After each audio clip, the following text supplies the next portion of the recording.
नमस्कार, मैं हूं आपके साथ प्रियंका पांडे।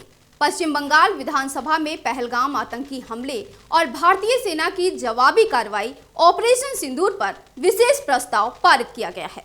प्रस्ताव में सशस्त्र बलों के साहस को सलाम किया गया और 22 अप्रैल को हुए पहलगाम हमले की निंदा की गई। खास बात यह है कि पश्चिम बंगाल पहला ऐसा राज्य है जिसने पहलगाम हमले की निंदा का प्रस्ताव पारित किया है। हालांकि बीजेपी ने मसौदे में ऑपरेशन सिंदूर का नाम नहीं शामिल किए जाने पर सरकार को जमकर घेरा। तो चलिए आपको बताते हैं आखिर ममता सरकार ने इस प्रस्ताव के जरिए केंद्र सरकार पर किस तरह के सवाल खड़े किए हैं और बीजेपी ने इस पर क्या जवाब दिए हैं। पश्चिम बंगाल विधानसभा ने सर्वसम्मत से एक प्रस्ताव पारित किया जिसमें भारतीय सेना की बहादुरी और उनकी ओर से 7 मई को पाकिस्तान के साथ पीओके में आतंकी ठिकानों पर किए गए सटीक हमलों की सराहना की गई। दिलचस्प बात यह है कि प्रस्ताव में ऑपरेशन सिंदूर का कोई जिक्र नहीं किया गया, जिसका बीजेपी ने कड़ा विरोध किया। हालांकि सदन में हालात तो तब बिगड़े जब सीएम ममता बनर्जी प्रस्ताव पर चर्चा कर रही थी। इस दौरान ममता ने केंद्र सरकार पर तीखा हमला बोला। बनर्जी ने अपने संबोधन में कहा, हम किसी भी तरह से आतंकवाद का समर्थन नहीं करते हैं। पहलगाम में पर्यटकों की जान चली गई। हम इस घटना की कड़ी निंदा करते हैं। पश्चिम बंगाल के 3 लोगों की जान चली गई। बंगाल एकमात्र ऐसा राज्य है जिसने इस पर प्रस्ताव पेश किया है। हम पहले राज्य हैं जो जम्मू कश्मीर में उग्रवादी और आतंकवादी गतिविधियों का मुकाबला करने में भारतीय सशस्त्र बलों की सराहना कर रहे हैं। आपको बता दें कि बनर्जी ने केंद्र सरकार पर पहलगाम आतंकी हमले में हुई खुफिया और सुरक्षा चूक का आरोप लगाया।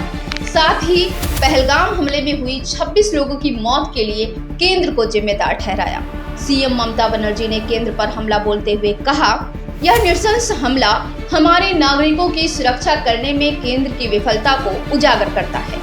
हमारे जवानों ने अत्यंत वीरता दिखाई। केंद्र बार बार हो रही सुरक्षा चूक के बारे में क्या कर रहा है। वहीं इसके बाद नेता प्रतिपक्ष शुवेंदु अधिकारी के नेतृत्व में बीजेपी विधायकों ने जमकर नारेबाजी की और बनर्जी पर राष्ट्रीय त्रासदी का राजनीतिकरण करने का आरोप लगाया।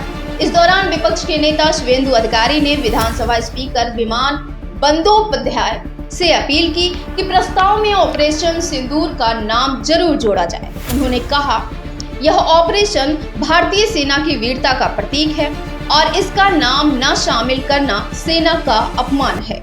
शुवेंदु ने कहा कि हमारी सेना ने आतंकवाद के खिलाफ जो साहस दिखाया उसे सही नाम के साथ सम्मान देना चाहिए।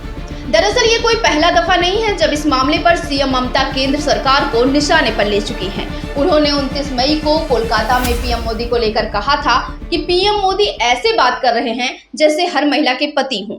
इसके बाद सीएम ममता ने पीएम मोदी के ऑपरेशन बंगाल वाले बयान पर प्रतिक्रिया भी दी है। उन्होंने कहा, यह सुनना दुर्भाग्यपूर्ण है कि जब पूरा विपक्ष दुनिया के सामने देश का प्रतिनिधित्व कर रहा है, ऐसे में क्या पीएम मोदी ऑपरेशन बंगाल भी करेंगे। तो ऐसे ही और भी ताजा तरीन खबरों के लिए बने रहिए हमारे साथ, देखते रहिए जनहितैषी।